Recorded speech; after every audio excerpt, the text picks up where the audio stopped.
Okay, so first I just want Yahuwah to help me to express this as lovingly as possible. But I've just kind of been seeing a couple things lately, that are really just kind of really bothering me. And there's a lot, there's one person in particular who is a very beautiful person. On the outside, she is just absolutely stunning. But I continue to see her posting things about Yahuwah's name and saying, how dare you condemn people, or all the people that didn't know his name, you're condemning them, and this and that, and all this other stuff. Okay, now what my point is that Yahuwah doesn't just condemn people for no reason. He's a loving being. He's a merciful being. He's a compassionate being. And he knows everything. He knows the beginning from the end, and he knows what people, if given his name, would reject him, would spit in his face, would walk contrary to him, knowing him and knowing his name and knowing his way. Okay? There's people like that exist, believe it or not. So what would be more merciful or loving to you? To allow them to know his name and to let them spit in his face and then suffer the consequences of doing that? Or living a life where they didn't know his name, they didn't know him, and they weren't called out by him to not answer him? Because he already knew, had given that opportunity, it would have been far worse for them. He knows, okay? So it's like, you want to be sad for all of these people. It hurts, okay? Most of my family, okay, all of my family doesn't call on Yahuwah. Knows Yahuwah through me and through the things that I say. All credit be Yahuwah's, not mine, because of, apart from him, there's no good in me. Okay, you don't think that hurts me? You don't think that makes me sad? Not only that, but I myself was there at one point in time, so not only do I feel sad, but I understand. Because I was there. Okay, so, Messiah says, don't pour old wine or new wine into old wineskins, because it'll burst. You have to be born again. You have to die to your old self. Dying to your old self doesn't mean holding on to little bits and pieces that make you feel comfortable. Okay? And say you did call out to the name JC or the name, God, and you ended up coming along Torah and finding out the way and getting closer to Yah. That doesn't necessarily mean that JC or LORD answered you. Okay? If inside your being, it resonated with you in all truth and honesty, it just poured out of you that's what you wanted. You wanted the truth and you wanted to find it, but you hadn't had that speck of his name yet. You think he wouldn't answer you and give that to you? And does the credit go to the that name, or does it go to the one who showed you mercy even for doing that, because he knew you finding out his name would lead you closer to him? So it's like, I believe his name is important. I believe that narrow and compressed is the way.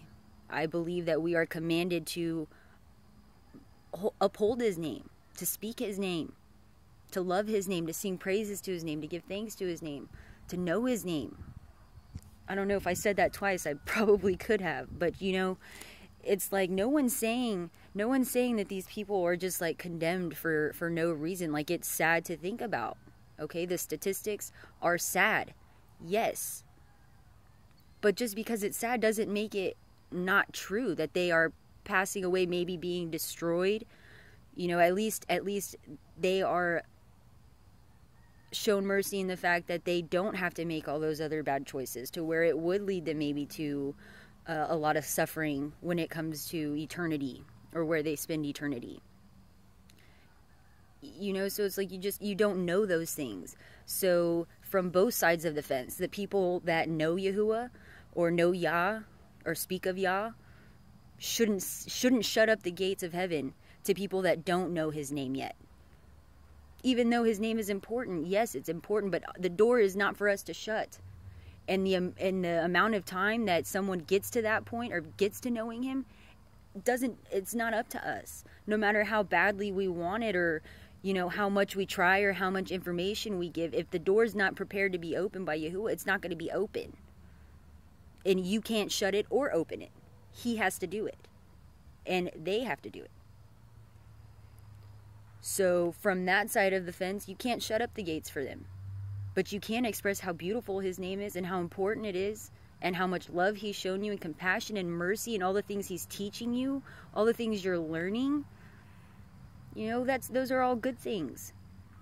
And if you're on the other side of the fence and you call on God and JC, you know, I'm sure y'all run into some people that are involved in this Hebrew roots movement, which I am not involved in any movement or any group or any sect or any religion. There is no box or label you can put me in. I am simply Stephanie, a servant of Yahuwah. That's who I am. You know, and I'm in the process of learning. But, you know, like,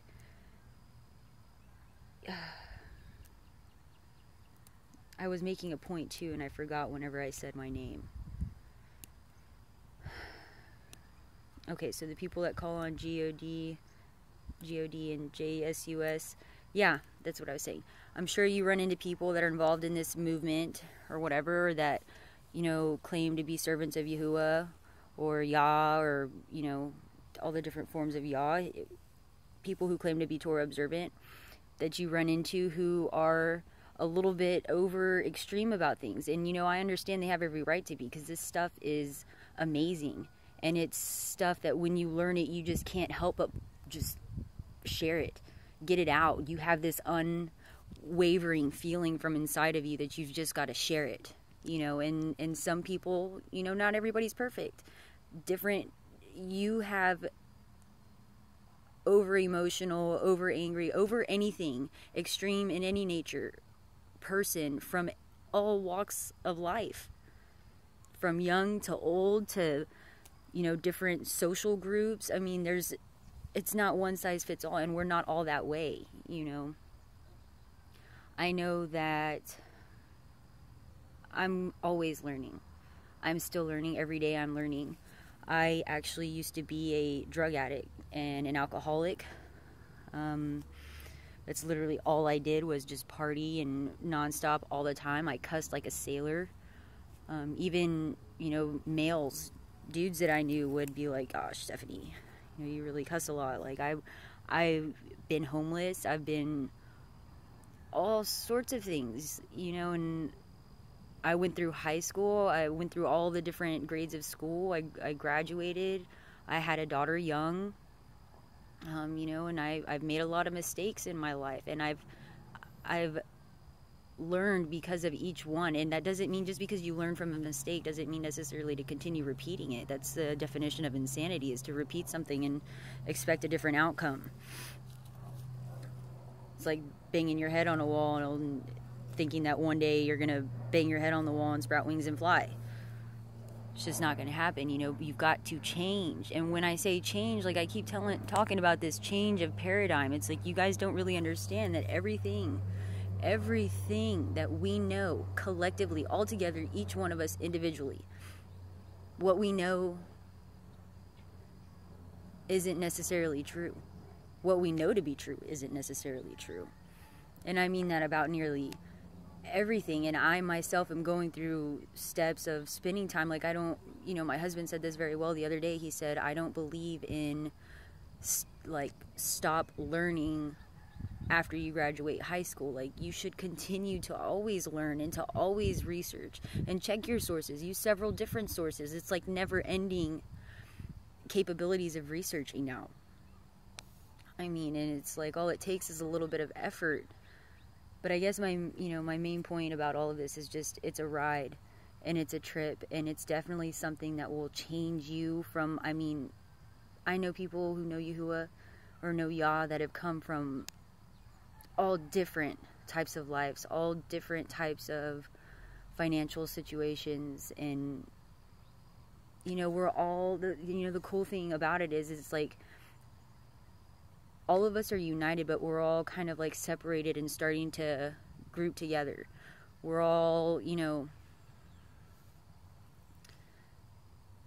it's just beautiful how things work, and I couldn't explain it to you. I couldn't even put into words the type of journey that it has been, but it is definitely life-changing, and it changes your being from just inside out. You become a totally new person, a beautiful person, a better person, an honest person, You become a child of light. I mean, there's no other way that I can put it. It's beautiful and it's peaceful. Like, no matter what goes on, there's so many things. There's so many things that I could be worried about or upset about, or, you know, but it's like inside of you, it's this overwhelming sense of just calmness and peace always. It's not like, doesn't come and go. It's not like only sometimes. Like, when you spend all your time with him, that's all you have is peace and love and happiness and calmness. You know, if you're hungry, he fills you. If you're thirsty, you don't thirst anymore. No matter what's happening, and everything just kind of starts falling into place somewhat. You know, other things don't really work out, but it's still inside of you is different. And it's like you're like a little tiny child all over again, learning.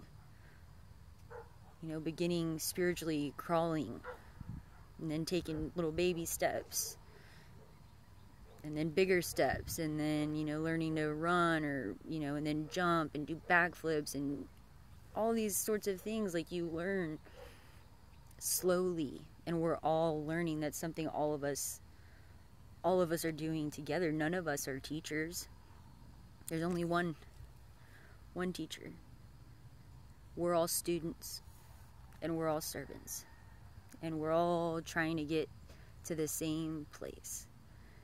And shutting doors for people isn't going to do that. Pointing out the truth is not shutting a door necessarily. The way in which you choose to say things and the way in which you choose to interpret things could have an effect on that. We just have to be careful and remember that we're all in this together.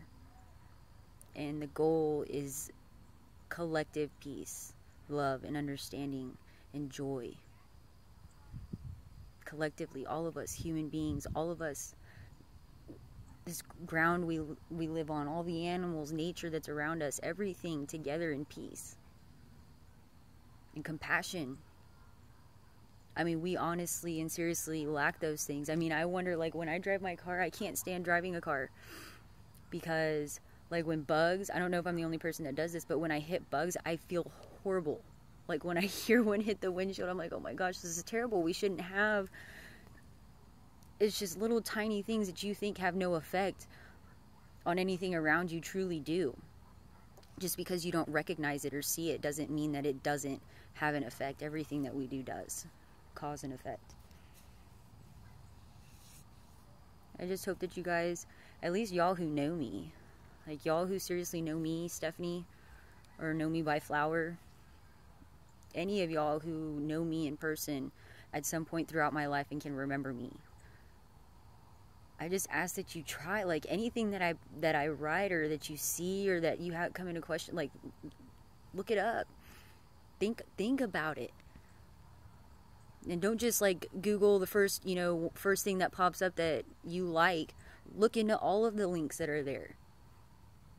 And vet those sources that those people used to come to your own conclusion.